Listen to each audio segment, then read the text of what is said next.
Hello everyone, welcome to my channel. So today I am going to discuss a very important topic. What are the risks of fatty liver and how we can reverse the fatty liver problem. Okay, alcohol consumption, as we all know, is one of the major factor for fatty liver. But सिर्फ alcohol ही नहीं होती, और भी बहुत सारे risk factors होते हैं जिसके कारण फैटी लिवर डिपॉजिट हो जाते हैं, फैटी लिवर की शिकायत होती है. फैटी लिवर का मतलब क्या है?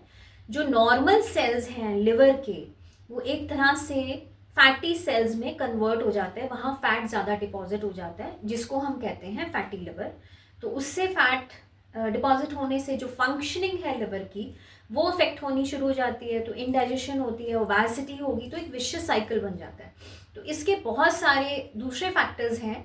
तो जैसे कि एब्डोमिनल फैट, जिन लोगों में पेट मोटा है, एब्डोमिनल फैट ज़्यादा होता है, उसके साथ साथ हाइपरटेंसिव हैं, डायबिटीज़ है, मेटाबॉलिक सिंड्रोम है, उसके साथ साथ जिन लोगों में थोड़ी सी इस तरह की प्रॉब्लम है कि सेडेंट्री लाइफस्टाइल फॉलो करते हैं, अस्थमैटिक पेशेंट्स हैं, तो वहाँ पे भी अक्सर देखा गया है कि फैटी लिवर की शिकायत हो सकती है. ट्राइग्लिसराइड हाई होने से भी चांसेस हैं कि फैटी लिवर हो जाए. तो वहाँ पे हम ब्लड रिपोर्ट्स में देखते हैं कि फैटी लिवर कई बार उन लोगों में भी होता है जहाँ ट्राइग्लिसराइड लेवल थोड़े हाई होते हैं.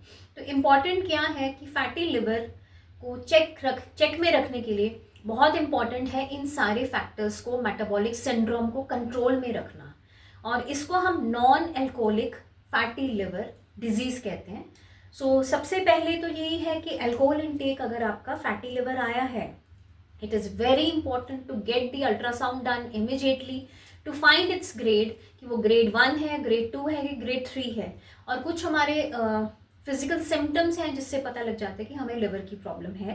तो उसमें सबसे ज़्यादा इंपॉर्टेंट होता है सबसे पहले डाइट मॉडिफिकेशंस करनी, देन एब्डोमिनल फैट को कम करना, ओबेसिटी को चेक में रखना, रेगुलर एक्सरसाइज करना. अगर ज़्यादा अग्रेसिव एक्सरसाइज नहीं कर सकते तो please half an hour walk ज़रूर करें, थोड़ी स्टैंडिंग करें, स्ट्रेचिंग एक्सरसाइजेस करें. उसके बाद मेटाबॉलिक सिंड्रोम को कंट्रोल करने के लिए हाइपरटेंशन को कंट्रोल में रखना ज़रूरी है, क्योंकि हाइपरटेंशन, उसके बाद डायबिटीज़ और ट्राइग्लिसराइड, ये तीनों चीज़ों का एक विशियस साइकिल बन जाता है.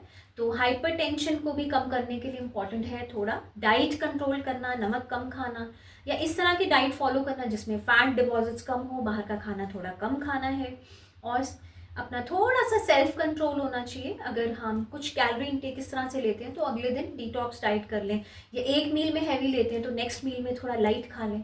सो डायबिटिक पेशेंट के लिए तो बहुत ज़्यादा इंपॉर्टेंट होता है, क्योंकि डायबिटिक पेशेंट्स में बहुत ज़्यादा कॉमन है लिवर डिजीज़.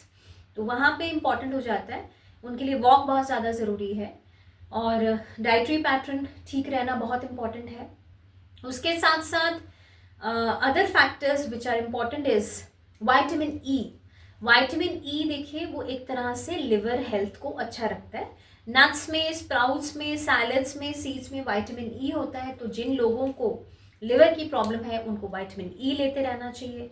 उसके साथ साथ वाटर इनटेक बहुत ज़्यादा होना चाहिए, फ्रूट इनटेक ज़्यादा होना चाहिए, सैलड्स ज़्यादा होने चाहिए, और थोड़े थोड़े मील्स लेने. एक साथ बहुत ज़्यादा पेट भर के नहीं खाना, एक साथ बहुत हैवी मील्स नहीं लेने होते हैं. सो ये जैसे हमारी एक टेंडेंसी होती है कि हम ब्रेकफास्ट बहुत हैवी कर लेते हैं, फिर 6 घंटे कुछ नहीं खाएंगे, तो ये भी एक तरह से लिवर के लिए अच्छा नहीं होता. तो थोड़ी थोड़ी देर बाद कुछ ना कुछ लेते रहना है, लाइट खाना है, लाइट मील्स लेने, और 5 मील्स हों आपके. तो ये एक तरीका है लिवर हेल्थ को ठीक रखने के लिए. और अगर एक सर्टेन लेवल पे अल्ट्रासाउंड में, रिपोर्ट में कुछ ज़्यादा प्रॉब्लम्स आती है, then meet your gastro doctor, and it is very important to start the medication as early as possible, क्योंकि लिवर एक ऐसा ऑर्गन है जो हमारी सारे बॉडी सिस्टम्स को हेल्प करता है, और जिससे हमारी बेसिक बॉडी का मेटाबॉलिज्म और हमारी पूरी एनर्जी वहाँ पे स्टोर है. तो I think it's major vital organ of the body. So please take care of it. इसके रिगार्डिंग कुछ भी शेयर करना चाहते हैं तो प्लीज़ मेरे चैनल को सब्सक्राइब कीजिए. आप लोग मुझे इंस्टाग्राम पे भी फॉलो कर सकते हैं. Thank you.